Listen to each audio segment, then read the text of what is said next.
Hello అండి, అందరూ ఎలా ఉన్నారు? బాగున్నారా? నేనైతే చాలా బాగున్నాను. వీడియోలు చేయక చాలా రోజులైంది.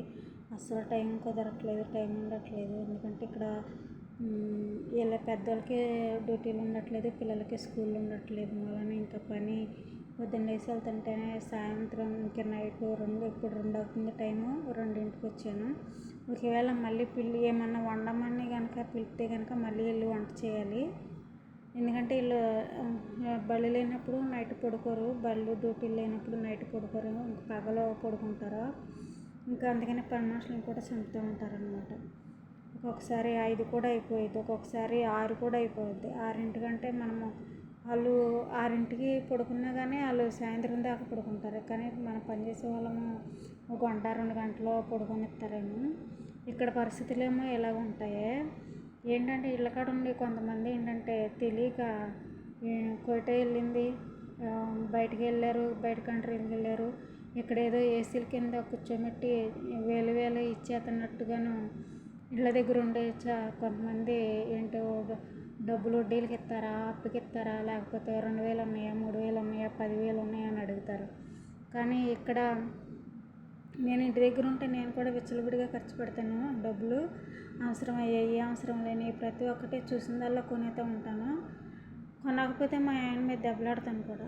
అలాంటిది కానీ ఈ గల్ఫ్ కంట్రీలో ఉన్న రోజులు కూడా నేను ప్రతి రూపాయి కూడాను ఖర్చు పెడతానికి వెనక ముందు ఆలోచించి అసలుకే కొనాలా వద్దా. సాధారణంగా ఏం కొనను నేను. ఎప్పుడైనా కానీ ఇంటికి వెళ్ళేటప్పుడు పిల్లలకి అవసరమయ్యే కొంటాను తప్ప అప్పుడు కూడా వేస్ట్గా ఏం కొనను. ఎందుకంటే ఇక్కడ కష్టపడే ప్రతి రూపాయి నిద్ర నిప్పులు లేకుండా టయానికి తిండి లేకుండా కష్టపడతాం కదా, అందుకే ఆ రూపాయికి ఎక్కువ విలువ ఉంటుంది అనమాట. అదే ఇంటి దగ్గర అనుకో మా ఆయన కష్టపడిన డబ్బులు కదా, నాకేమీ నొప్పి తెలియదు, వాడేతాను. అలాగే కొంతమంది ఏదో నేను ఇక్కడ ఉన్నాను కదా అనేసి నా దగ్గర ఏదో డబ్బు మా వాళ్ళు ఇక్కడ మా రవి వాళ్ళు కూర్చోబెట్టేసి నాకు వేలు ఇచ్చేస్తున్నారు అనుకుంటున్నారు కొంతమంది. ఇక్కడ పరిస్థితులు ఇంతకీ నేను మాట్లాడదాం అనుకున్నది వేరు, ఇప్పుడు మాట్లాడేది వేరు. యూట్యూబ్ వీడియోలు మానేద్దాం అనుకున్నాను, కానీ సబ్స్క్రైబ్ చూసినప్పటికీ నాకు మళ్ళీ వీడియోలు చేయాలనిపించింది. ఎంతమంది సబ్స్క్రైబ్ వచ్చేదానికి నేను ఇంకా చాలా కష్టపడ్డాను.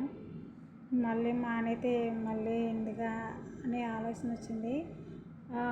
వీడియోల గురించి మాట్లాడదాం అనుకున్నాను. ఇంకా ఇంకొంచెంసేపు లైట్ ఉంటే కనుక మళ్ళీ పిలుస్తారు, లేనిపోయింది వంట చేయమంటారేమో. రేపొద్దున మాట్లాడదాం. అందరికీ బాయ్ బాయ్. నా వీడియో సబ్స్క్రైబ్ చేసుకున్న ప్రతి ఒక్కరు